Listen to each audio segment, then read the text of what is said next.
There's a really new cool card, Zevlor Elturel Exile. You wanna know how awesome it is? Well, here's intuition for you. Enough said, video done, you can all go home.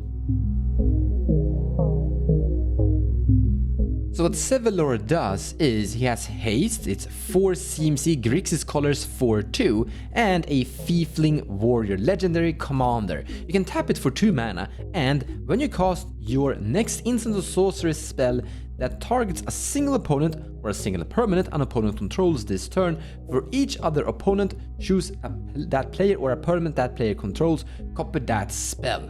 And the copy's target choosing the target player or permanent. And the thing with intuition is that it actually is target. It is a tutor, but it's still a target. So yes, you get an intuition for each opponent, which means you're gonna get 3 intuitions.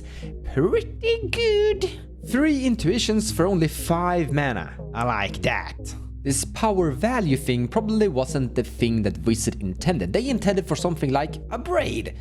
Deal 3 damage to target creature or destroy target artifact. So how this normally would work is that you cast a braid, let's target an artifact, then you're gonna have a Zevlor trigger, and you're gonna create 2 copies of a braid that have to target the other 2 opponents' permanents. This means that Zevlor can actually go into a form of control game plan. Because with this example, you pay 4 mana and use 1 card from your hand, a braid, and you destroy up to 3 things. Now, sure, your opponents have to have targets for your braid, but still, you can destroy up to 3 things. It's really great for your card economy. It's really hard to play the control game plan with spot removals, but Zevlor is opening up the possibility of doing so.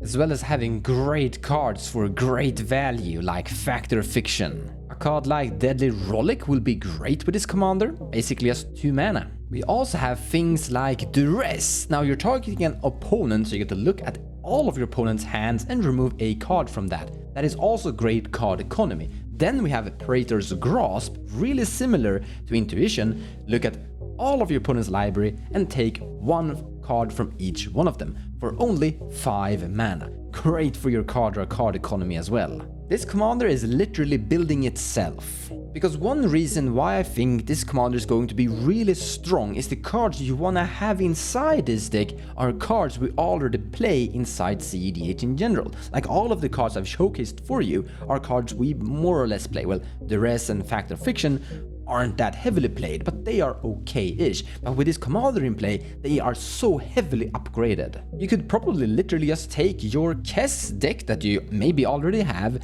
and just replace it with Zevlor, and yeah, it's gonna be very similar, well, same but different. Kess could probably even be inside at 99. Submerge is a card I really like. It's actually fallen a little bit back and isn't really that effective anymore because there aren't that many forests anymore. But if there's an opponent with a forest in play, it's free to cast, and that's wonderful. A bounce spell that is heavily played though is Cyclonic Rift. Now overloading it is what we kind of want to do, but 7 mana is quite a lot. You could pay 4 mana for it instead, well, 2 mana into Zevlor, and then bounce 1 thing from all of your opponents instead. Once again, a card we heavily play inside cEDH that is heavily upgraded from the commander. And that is really great because there's a risk when you're building a commander and you want to focus the build around the commander that you accidentally include a bunch of really bad cards. Like cards you want to have inside the deck because they synergize with the commander.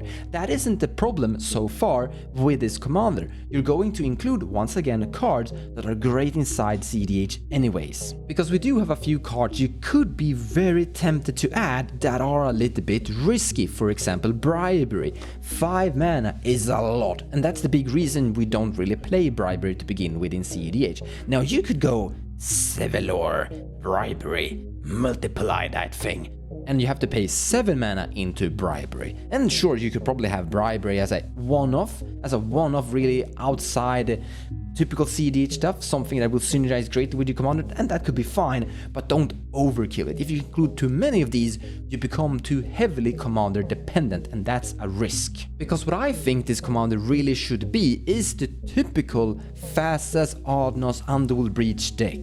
A clean and strong Grixis deck.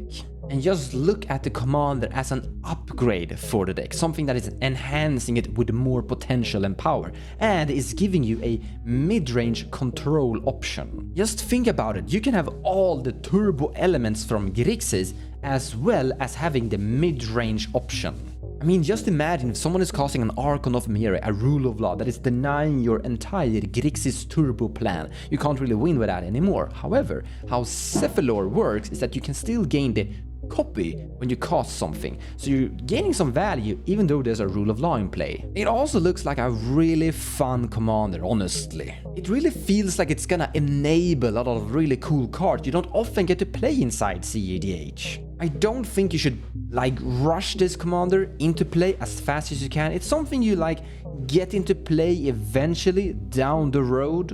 And I definitely think this is gonna be a commander that is popping up a lot inside some pods here and there because it really looks fun, it really looks like it has a lot of potentials and some really good strategy against the current meta of sorts. And yeah, you're probably gonna see me or someone else playing it in one of my gameplay videos in the future as well. Also, definitely a proper deck tech video in the future as well. This is just a card review of sorts. I'm telling you guys, this card, this guy, this Fiefling Warrior is good. I don't think he's broken, I don't think he's busted, I don't think he's gonna break the format or create a complete new takeover of Grixis. I think he's just a very big option for all the Grixis commanders out there. There's actually a lot of viable Grixis commanders right now. In any case, thank you for watching, see you next time, and I hope you got inspired. Bye! Thank you so much for watching, and I hope you enjoyed the video. If you like what I do and you wanna support me, feel free to share my videos or even checking out my Patreon page.